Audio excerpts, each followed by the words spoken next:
नमस्कार। India speech के YouTube channel में आपका स्वागत है। मैं हूं आशीष वशिष्ठ। भारत और कनाडा के बीच इन दिनों राजनयिक तनाव चल रहा है। इस तनाव की वजह खालिस्तानी आतंकी हरदीप सिंह निज्जर है, जिसकी जून में ब्रिटिश कोलंबिया में हत्या की गई।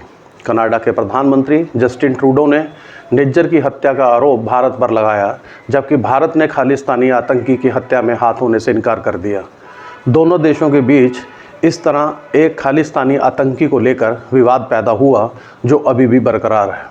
ऐसे में अहम सवाल यह है कि आखिरकार खालिस्तान की मांग क्या है और खालिस्तानी आंदोलन की शुरुआत कब और कैसे हुई। आज इसी मुद्दे पर हम बात करेंगे। खालसा शब्द अरबी भाषा के खालिस से बना है, जिसका अर्थ होता है शुद्ध।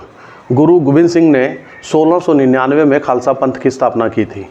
खालिस्तान इसी खालसा से बना है और इसका मतलब है खालसाओं का राज। आज़ादी से पहले 1929 के लाहौर अधिवेशन में कांग्रेस ने पूर्ण स्वराज्य की मांग का प्रस्ताव रखा। इस प्रस्ताव को कांग्रेस के भीतर ही 3 नेताओं ने विरोध किया। मोहम्मद अली जिन्ना ने कहा कि मुसलमानों को हिस्सेदारी मिले। मास्टर तारा सिंह ने कहा कि सिखों को हिस्सेदारी मिले। डॉक्टर भीमराव अंबेडकर ने कहा कि दलितों को हिस्सेदारी मिले और अलग निर्वाचन व्यवस्था की जाए। इन 3 मांगों के बाद कांग्रेस सत्ते में आ गई। हालांकि अधिवेशन में पूर्ण स्वराज्य का प्रस्ताव पास हो गया, लेकिन तीनों खेमे आंदोलन के दौरान भी अपने मांगों को पुरजोर तरीके से उठाते रहे। अकाली आंदोलन के संस्थापक सदस्य मास्टर तारा सिंह ही खालिस्तान आंदोलन के अगुवा थे। तारा सिंह सिखों को राजनीतिक हिस्सेदारी देने के हिमायती रहे हैं। आज़ादी से पहले उन्हें उस वक्त मोहम्मद अली जिन्ना ने पाकिस्तान की मांग का समर्थन करने के लिए कहा था। बदले में जिन्ना उन्हें उप प्रधानमंत्री बना देने का वादा किए थे, लेकिन तारा सिंह ने इस मांग को ठुकरा दिया। आज़ादी के बाद खालिस्तान की मांग ने जोर पकड़ लिया। इसके बड़ी वजह पंजाब का विभाजन माना गया। पाकिस्तान के अलग होने के बाद पंजाब 2 भागों में बट गया। सिखों के कई प्रमुख गुरुद्वारे पाकिस्तान शासित पंजाब में चले गए, जिसका मास्टर तारा सिंह ने विरोध किया। 1956 में पंडित नेहरू और मास्टर तारा सिंह के बीच एक समझौता हुआ। इसमें सिखों के आर्थिक, शैक्षणिक और धार्मिक हितों की रक्षा की बात की गई। यह समझौता 5 साल तक ही चला और फिर टूट गया। मास्टर तारा सिंह ने 1961 में अलग पंजाबी सूबे की मांग को लेकर आमरण अनशन शुरू कर दिया। तारा सिंह के समर्थन में हजारों सिख एकजुट हो गए। सिखों का कहना था कि भाषा के आधार पर अलग पंजाब राज्य का गठन हो और गुरुमुखी को भी भाषाओं की सूची में शामिल किया जाए। इस आंदोलन को उनकी बेटी राजेंद्र कौर ने ख़त्म करवाया। 1966 में भाषा के आधार पर पंजाब को अलग राज्य बना दिया गया। हालांकि चंडीगढ़ को अलग करते हुए केंद्र शासित प्रदेश बनाया गया। 1967 में अकाली दल ने पंजाब में पूर्ण बहुमत की सरकार बनाई। गुरनाम सिंह को अकाली दल का नेता चुना गया और वे मुख्यमंत्री बनाए गए, लेकिन 250 दिन बाद ही उनकी सरकार में बगावत हो गई।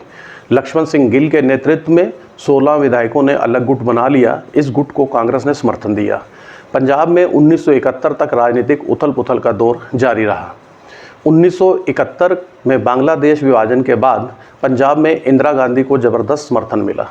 इस चुनाव में अकालियों का पत्ता साफ हो गया। इसके बाद फिर शुरू हुई अलग खालिस्तान की मांग। 1973 में अकाली दल ने आनंदपुर साहब में एक प्रस्ताव पास किया। 1978 में भी इस प्रस्ताव को दोहराया गया। प्रस्ताव में 3 मुख्य बातें कही गई थी।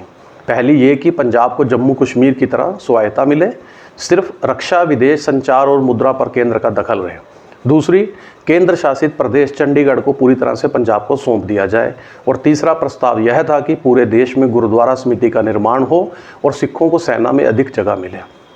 मास्टर तारा सिंह खालिस्तान की मांग को लेकर अहिंसक आंदोलन का सहारा लेते रहे, लेकिन 1967 में उनकी मृत्यु के बाद खालिस्तान का आंदोलन हिंसा में तब्दील हो गया। इसके पीछे 2 बड़ी वजह थी। बांग्लादेश हारने के बाद पाकिस्तान ने भारत से बदला लेने के लिए छद्म युद्ध का सहारा लिया। उग्रवादी सिख संगठनों को पाकिस्तान की ओर से फंडिंग और हथियार की व्यवस्था की गई। पैसे और हथियार के लालच में सिख युवा आ गए, जिससे यह आंदोलन और तेज होता गया। पंजाब बनने के बाद से ही वहाँ राजनीतिक उथल पुथल का दौर शुरू हो चुका था। ज्ञानी जैल सिंह को छोड़कर कोई भी मुख्यमंत्री 5 साल का कार्यकाल पूरा नहीं कर पाया। राजनीतिक अस्थिरता का फायदा उठाकर आंदोलन के नेता इसे हिंसक बनाते चले गए। साल 1978 में अमृतसर में निरंकार संप्रदाय के साथ अकाली दलों का विवाद हो गया। निरंकार समुदाय के लोगों को जीवित गुरुओं पर विश्वास है, जबकि सिख गुरु गोविंद सिंह के बाद किसी को गुरु नहीं मानते हैं। दोनों के बीच यह विवाद वर्षों पुराना है, लेकिन 1978 में हुए विवाद में 13 अकाली कार्यकर्ताओं की मौत हो गई। इसमें जरनैल सिंह भिंडरावाले के करीबी फौजा सिंह भी शामिल था। कोर्ट में यह केस चला और निरंकारी संप्रदाय के प्रमुख गुरबचन सिंह केस से बरी हो गए। इसके बाद पंजाब में शुरू हुआ भिंडरावाले का आतंक का दौर। भिंडरावाले के समर्थकों ने 1980 में गुरबचन सिंह की हत्या कर दी। कई जगह पर हिंदुओं और निरंकारी समुदाय के लोग मारे जाने लगे। पंजाब में लॉ एंड ऑर्डर पूरी तरह ध्वस्त हो गया। चरमपंथ के सहारे सिखों में पैठ बनाने के बाद भिंडरावाले ने अमृतसर के पवित्र स्वर्ण मंदिर को ही अपना ठिकाना बना लिया। अकाल तख्त से ही भिंडरावाले सिखों के लिए संदेश जारी करना शुरू कर दिए। अकाल तख्त का संदेश सिख समुदाय के लिए सर्वोपरि होता है। 1982 में भिंडरावाले ने अकाली दल से हाथ मिला लिया और धर्म युद्ध लॉन्च कर दिया। पंजाब में खालिस्तान आंदोलन के विरोध में बोलने वाले लोगों को भिंडरावाले और उनके समर्थक मौत के घाट उतार रहे थे। 1983 में जलंधर के डीआईजी एएस अटवाल को स्वर्ण मंदिर की सीढ़ी पर गोलियों से भून दिया गया। इसके बाद इंदिरा गांधी ने ऑपरेशन ब्लू स्टार शुरू करने का आदेश दे दिया। पंजाब में कानून व्यवस्था ध्वस्त होने के बाद इंदिरा गांधी सरकार ने राष्ट्रपति शासन लागू कर दिया। पंजाब में इंटेलिजेंस ब्यूरो के अधिकारियों को भेजा गया। खुफिया जानकारी मिलने के बाद सेना ने ऑपरेशन ब्लू स्टार की शुरुआत की।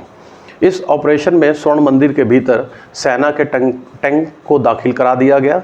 ऑपरेशन के दौरान दोनों ओर से भीषण गोलीबारी हुई। आखिर में जरनैल भिंडरावाला मारा गया। सरकारी रिपोर्ट में कहा गया कि ऑपरेशन के दौरान 83 जवान शहीद हुए, जबकि 458 चरमपंथी मारे गए। हालांकि सिख संगठनों ने 3000 लोगों के मारे जाने का दावा किया।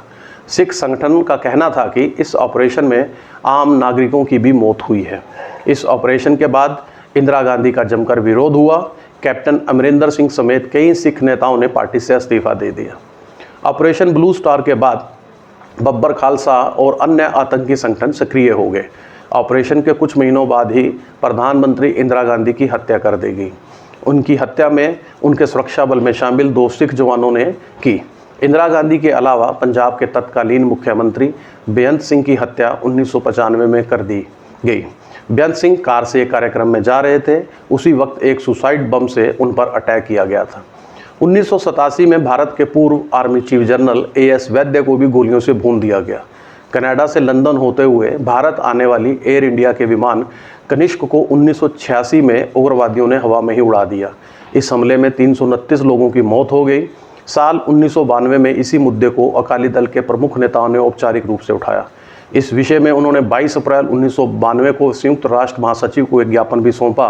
हालांकि भारत में सिख विद्रोह या सिखों के सशस्त्र संघर्ष की अवधि 1995 में ख़त्म हो गई थी। हाल के समय में अकाली दल के सांसद सिमरनजीत सिंह मान और दल खालसा लोकतांत्रिक और शांतिपूर्ण तरीके से इसकी मांग करते रहे हैं। भारत के बाहर अमेरिका से काम करने वाले संगठनों सिख फॉर जस्टिस ने भी खालिस्तान की मांग की है। हालांकि इन सभी संगठनों को भारतीय पंजाब में एक सीमित समर्थन ही हासिल है। 29 सितंबर 2022 जगह पंजाब का मोगा शहर दुबई से लौटे अमृतपाल सिंह को वारिस पंजाब दे संगठन का प्रमुख बनाया जाता है। वारिस पंजाब दे की कमान मिलते ही हजारों की भीड़ के सामने अमृतपाल अलग खालिस्तान की मांग को लेकर हुंकार भरते हैं। अमृतपाल रैली में कहता है, मेरे खून का एक एक कतरा सिख समुदाय की स्वतंत्रता के लिए समर्पित है। जरनैल सिंह भिंडरावाले मेरे प्रेरणा स्रोत हैं और उनके सपने के लिए कुर्बानी हम देंगे। हम अभी गुलाम हैं और जब तक खालिस्तान नहीं ले लेते तब तक हमें आज़ादी नहीं मिलेगी। इस रैली के ठीक 5 महीने बाद 23 फरवरी 2023 को पंजाब के अमृतसर के अजनाला में अमृतपाल के नेतृत्व में उनके समर्थकों ने थाने पर धावा बोल दिया। अमृतपाल अपने करीबी के गिरफ्तार होने से नाराज था। फिलहाल कई क्रिमिनल केस दर्ज होने के बाद वो असम की जेल में बंद है। भारत सरकार देश के अंदर बैठे खालिस्तानी समर्थकों और कनाडा की सरकार से सख्ती से पेश आ रही है। तो इस अंक में इतना ही। अगले अंक में फिर मिलेंगे, फिर किसी नए मुद्दे के साथ। तब तक के लिए अनुमति दीजिए। नमस्कार।